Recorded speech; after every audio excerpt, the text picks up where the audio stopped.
Oh, these hilly churls look like they're in pretty bad shape, too.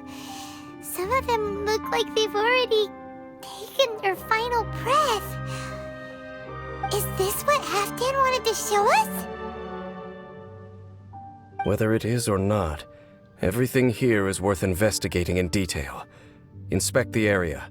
Leave no stone unturned.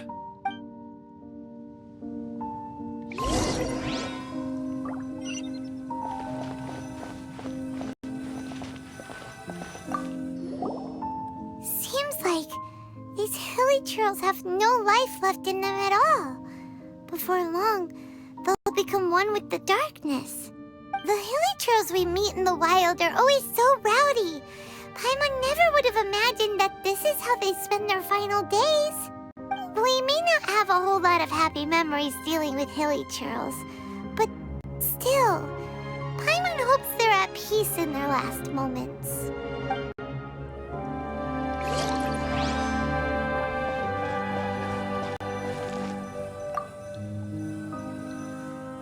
Hilly churls usually store food in crates like these, right? But these seem pretty much empty. Is it because they're so near to the end that they don't need to eat anymore? Even if they don't need to eat anymore, Paimon bets they still miss food for the flavor.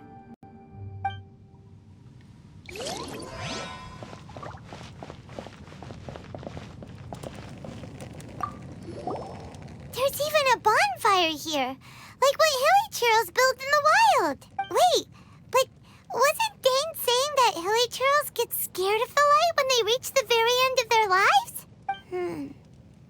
Maybe, in the very, very end, they still want to feel some light and warmth. Oh. Just thinking aloud here. Could also be another reason.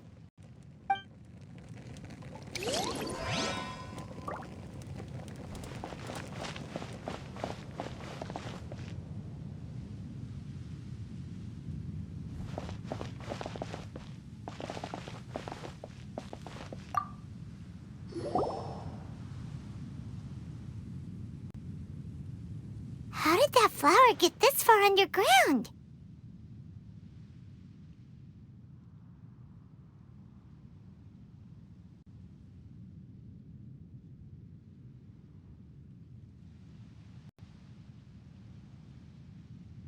Did someone bring it in memory of the deceased hilly churls?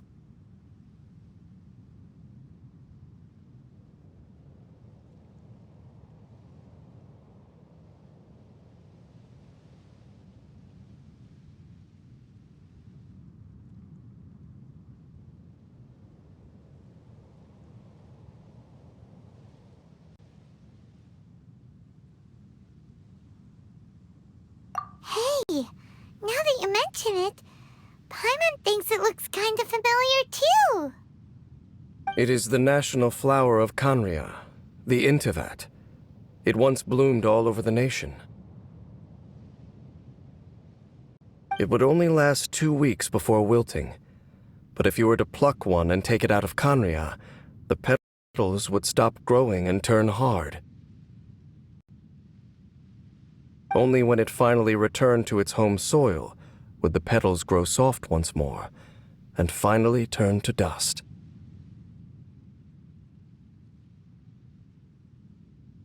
So the Intivat is a symbol for a wanderer far from home, signifying the tenderness of the homeland.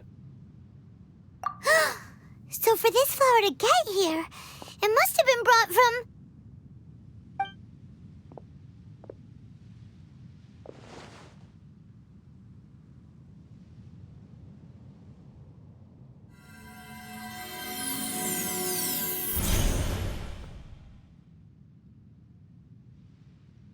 Your Highness, so the proposal finally has your blessing?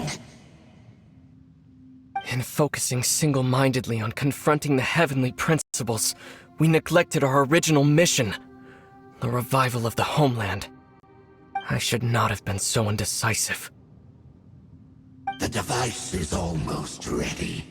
We await your command. What are the chances of succeeding?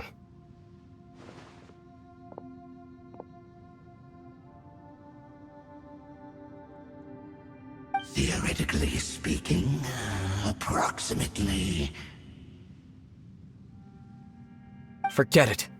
Even a 1% chance is enough. For too long have we dwelt in the Abyss.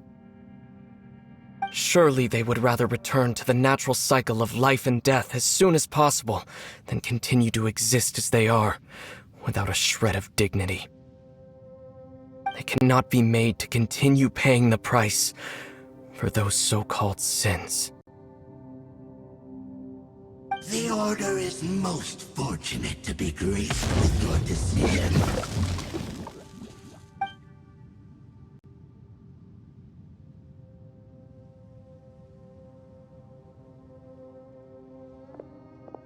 Aether!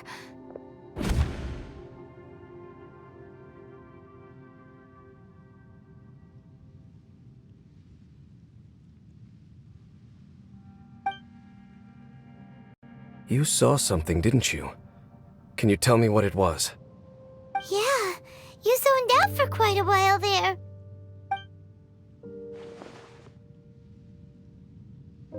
Huh. Well, people do say that twins have a special connection. It sounds as if they are attempting to make use of certain equipment to cleanse the curse. It could well be the device we saw earlier. And you say he mentioned the revival of the homeland, correct? No surprise there. Stubborn as ever. It appears as if the Abyss Order plans to use this location to cleanse the hilly churls of their curse and restore them to the way they once were. Then, they will serve as the foundation for reviving the nation of Khaenri'ah. After all, there can be no nation without a people. It is the height of foolishness. They have no chance of success, not even a 1% chance. I told you already that no one knows this curse better than I, having lived with it for 500 years. There is no redemption. There is no undoing the curse. Trying to remove it by force will achieve nothing but to inflict further suffering. So make sure you are clear in your mind. You have to tell yourself, they are no longer human. If you cling to false hope and allow yourself to become too emotionally invested, the only way is down. You will end up just like them, mired in hypocrisy. Save your strength for something worth saving. Oh? But of course, I am merely someone you hired for a task, while he is your brother. It is only natural for you to side with him. But whatever decision you make cannot deter me from mine. My chosen path is to stop the Abyss. If we have reached an impasse, then perhaps this is where we should say, I see.